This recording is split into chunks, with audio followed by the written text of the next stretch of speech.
If you've ever lost access to your FC Mobile account, don't panic. Today I'll show you the simplest and fastest ways to recover your account step by step so you can get back into the game without losing your progress. First, open FC Mobile and create a quick throwaway account.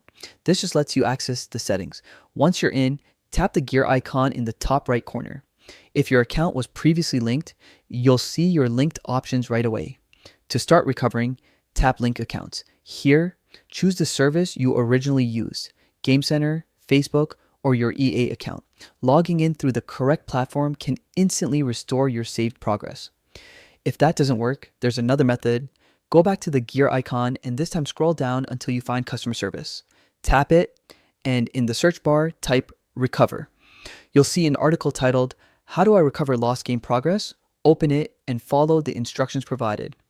They walk you through the official recovery steps, and if you're still stuck, FC Mobile Support can help you directly.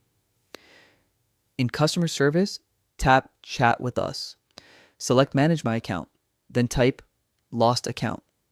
When asked if the article helped, choose No, and you'll be shown support options. Pick the one that best fits your situation, like Other, and answer the questions. The support team will guide you through proving ownership so they can restore your account safely. That's all you need to get your FC Mobile account back. If this helped you recover your progress, drop a like and subscribe for more quick tutorials. Thanks for watching, and I'll see you in the next one.